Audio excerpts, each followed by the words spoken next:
white lady telling me what to do.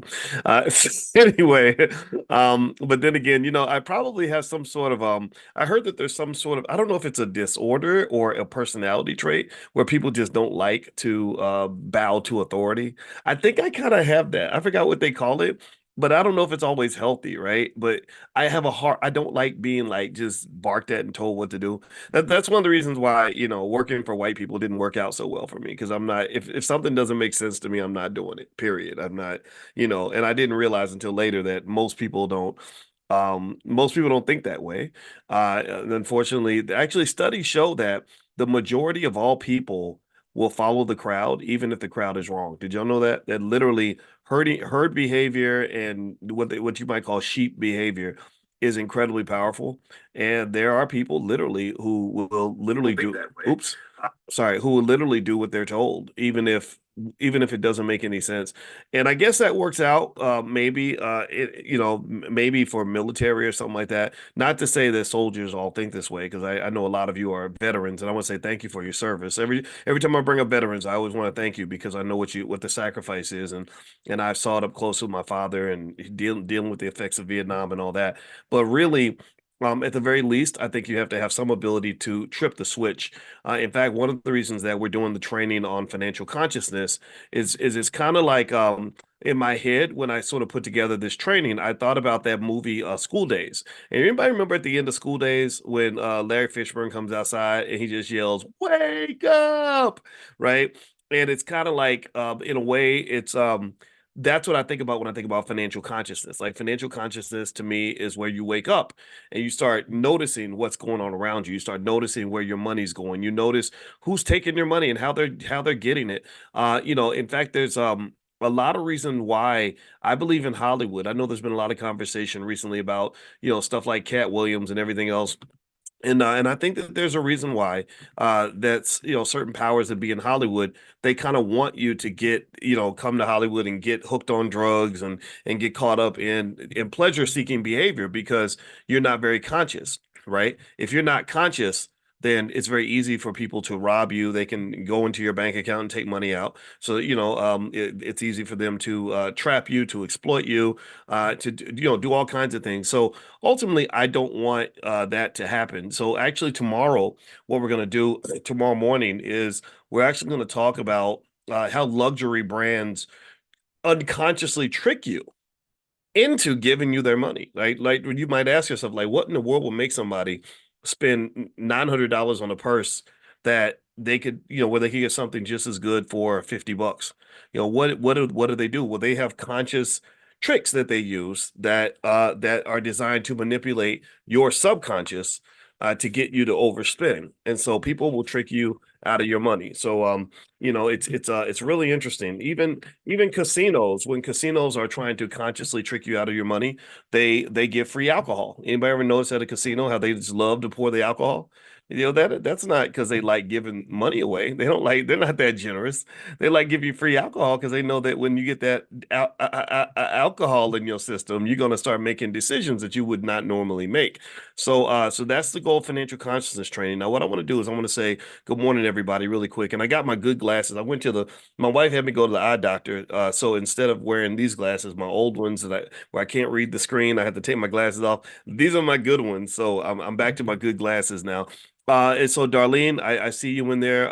Sheila, good to see you. Elaine, I'm an AI assistant helping Elaine Johnson take notes for this meeting. Okay, all right, all right. Well, nice to see you, Elaine.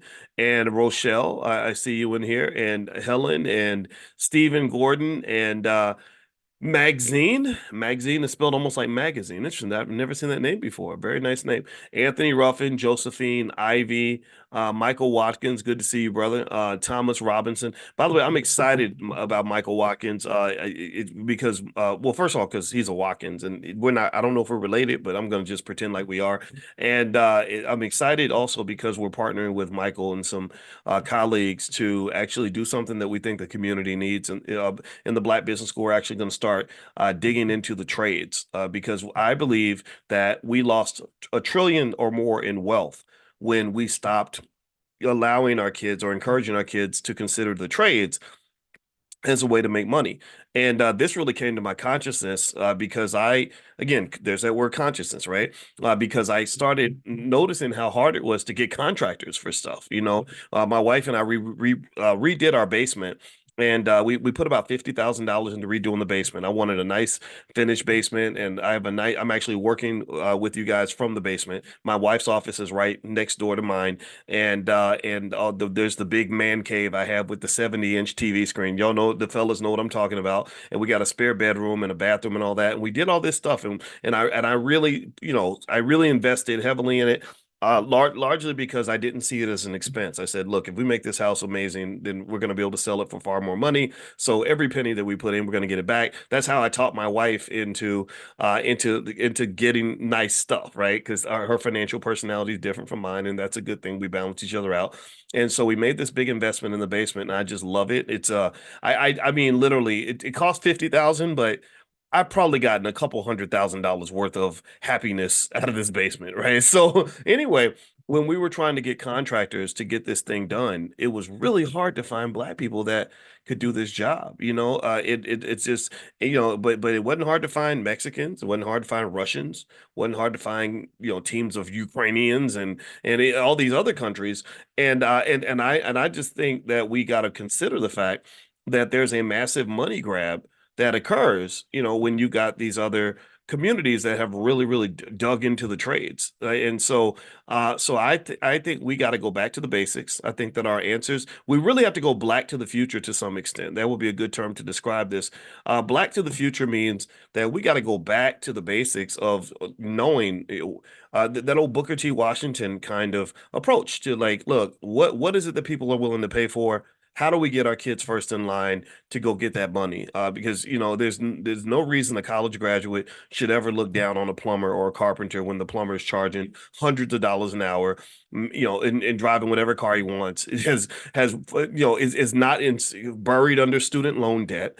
He's actually building wealth for his family, and he's got a nice business where he's employing other people. Plus, he can get a house built, and you have to pay somebody to build your house. But the plumber knows the carpenter, who knows the electrician, who knows the HVAC guy. So they're the builders, right? So just process this for a minute before we jump into our financial consciousness for today. Think about this. These are the builders. When we talk about building the black community, I want you to really consciously process, like, what does that really mean? Well, if I'm going to build something, I need somebody who can build something, right? Not somebody who can see a blank slate of land and create something where nothing existed before. You think celebrities can do that? No, they can't do that because they're in Hollywood begging for opportunities from something that's already built. Do you think us educated college graduate types can build a community? No, no, no, because we went to school and we were trained to chase jobs. We were trained to look for opportunities in pre-built institutions, right? If there is no business there, if there is no university there, if there is no institution already there, we can't go in and create something that wasn't there. It's very hard for us to do. It requires a different kind of mindset. Well, your builders are your entrepreneurs, and also your people that have the skilled trades. If I'm looking to go build a community, I'm gonna want to go talk to those people that can go survey the land, build the foundation, put in the plumbing, put in the electrical, right? And when this house got built, there was a builder or a group of builders that got together and made this happen. So if we're talking about really building this community, again, the financial consciousness exercise, financial training, financial, not even training, a consciousness training, is to sit back and and ask ourselves, okay, like, right, I know what you told me to do, right? I know what the world says I'm supposed to do next. The world says, okay, you go to school, make good grades, and you go to college, and then you go in debt, and then you hope somebody gives you a job. But that's not really gonna build what I'm looking to build. So we're going back to the trades. That's what we're doing. We're partnering with Michael Watkins and some other individuals, and it's taken a while to kind of get everything moving, but it's always been in my mind. Because I really, really think that we can dominate whatever we put our minds to.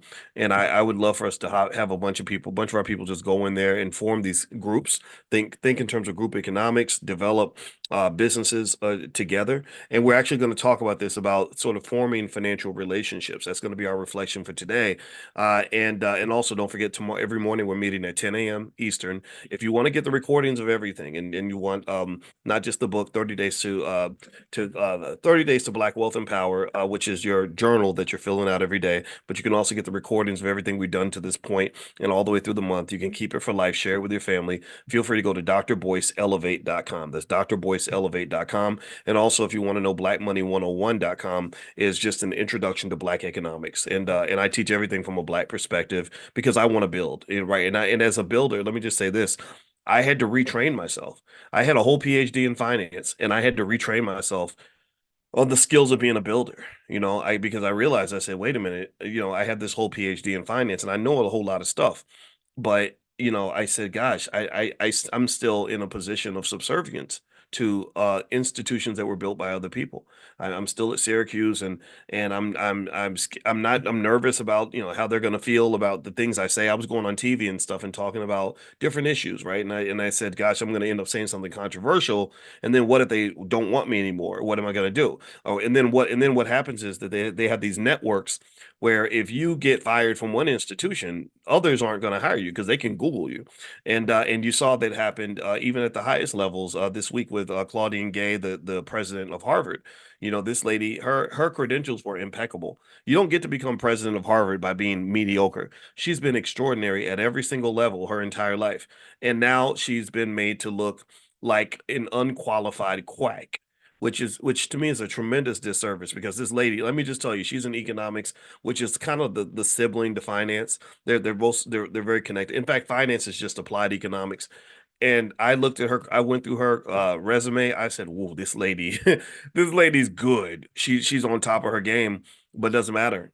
She became dependent on an institution that, unfortunately, from a political standpoint, sort of had its own values and decided, you know what, you're not only are we going to fire you, but we're going to discredit you on your way out the door, and nobody's going to look at her the same anymore, right? So I personally think that the answer for these qualified people, some of you are in this category, right? Qualified people that don't fit into institutions that are owned and controlled by others. um it would be nice to have spaces where you could go, where you are where you are wanted, where you are valued for who you are, right? And so for me, I had to create this space. I had to learn to be a builder to literally even build this space. I had to literally say, okay, I want to build a Black owned institution. All right, so we need a logo. We got our panther here. That's my grandmother Felicia. That's the name of the panther. I keep my grandmother with me everywhere I go because she introduced me to economics. And we need marketing. Okay, so a lot of you have seen us run ads to tell people, hey, we're doing Black economics over here. Is anybody interested? And a lot of you answered the call. And I talked to Dr. Claude Anderson once a week. I talked to him yesterday, and I said, I really love powernomics, and I think these theories in powernomics are just as valid as any theory I'll ever learn about at any white university out here. And it doesn't mean that what they're doing is invalid completely. I don't have any animosity. It's more so to say it's not as valid for me as something like powernomics, because powernomics solves a problem for me and the community I care about. I'm not here to serve you and solve problems that your community cares about. I'm here to serve the people that I am around, right? And I want to go into a space where being a somewhat radical Black man, or radical meaning like, yeah, I know my ideas are unconventional. But I'm committed to that because I believe that in fact, I know that in order for us to solve problems in a unique way, we've got to have unique ideas. We can't do what we've been doing and expect something other than what we've been getting. So in my view, it's like, yeah, let's go into the lab. Let me get together with some other Harriet Tubman, Nat Turner kinds of scholars and thinkers and people like that, and Black therapists and doctors and lawyers and professors and people like Michael Watkins who are masters of the trades, and let's figure out what it looks like to build a community. And I'll be damned if we're not getting it done. We are getting it done. Let me just give you a couple of fun stats to let you know how proud I am of this institution, how proud I am of you. Number one, we have 156,000 students in the Black Business School, and 95% of you say that you got a better education from us than you ever got in college, and a lot of you didn't pay 1/100th of what you paid to go to that university. Number two, We have different platforms in different places. We just crossed 500 million views in YouTube, 500 million views. So we are reaching the entire world. Number three, we've helped millions of people buy their first share of stock. In fact, stock market participation rates for Black business school students exceed the stock market participation rates of white people. They're right up there with millionaires. Most of you are imitating wealthy people, which means that you're going to be wealthy in a generation, in less than a generation. Number four, our Black Millionaires of Tomorrow program for children. Our kids that go through that program and get their certificate have a financial literacy level that exceeds the average college educated adult. That's how prepared they are. These are super soldiers. Like these are literally they literally have harnessed a superpower that you haven't even begun to see the impact of that superpower. Let me just tell you, my grandmother. I've probably told you guys about my grandmother before. She's very close to me. I keep her in spirit with me everywhere I go. She raised five kids by herself. She never made more than $22,000 a year. She had an associate's degree, and she was very strong. She was that traditional strong Black woman kind of thing. And in fact, she was so strong that I didn't even know she was going through this, but she actually had colon cancer, and she would go get chemo in the morning and then go to work in the afternoon. If I had known this I mean, I was too young to really know that this was happening, right? But if I had known this, I wouldn't have let that happen. But that's how strong she was. So anyway, my grandmother gave me a massive head start just by doing little things for me when I was a kid. Like she bought me savings bonds, which was my first introduction to compound interest. I remember having her write me a list. I wrote an article for Essence Magazine and I said, can you give me kind of a list of how you look at money? Because I've noticed your whole life you've never had a financial problem. It's not like she was walking around preaching finance all the time or had all these advanced degrees, but she never had money problems. She always had perfect credit. She always had plenty of money in the bank. She had plenty of money saved. Everything's paid off. And people were borrowing money from her. And I said, I bet you have rules. I bet you have a code of conduct that you live by. She said, yeah, I do. And she wrote out this little list, and these were ideas. Pay attention now. These were not things that she got on a college campus or, at Harvard. She learned this from her mother and her father who were trying to survive during the Great Depression. So these these seemingly old-fashioned ideas, I think that's the secret. That's the key, right? I think that we should be on a discovery in our financial consciousness exercise to go back and say, okay, how did our grandparents do it? How did they, how were they able to make something out of nothing? What were their value systems? And I guarantee you that you're going to find that it's sturdier, more solid, much more consistent than some of the flimsiness that you see in the world right now. Things being modern ideas are not always better ideas, right? They're just not. I think that sometimes traditional ideas are the ideas that you aim for. Okay, so let me do something real quick. I'm going to open up a couple slides, and by the way, again, if you want to get all the recordings of everything, if you ever miss a day, you can go to drboyceelevate.com. Just log in, and also if you haven't got a copy of the Reflective Journal, 30 Days to Black Wealth and Power, just go to drboycebooks.com. And also my other books are there, Black American Money and stuff like that. So feel free to have fun there. You can use the discount code book club to get 30% off book club, all one word. So make sure you use that discount code and it'll give you a discount.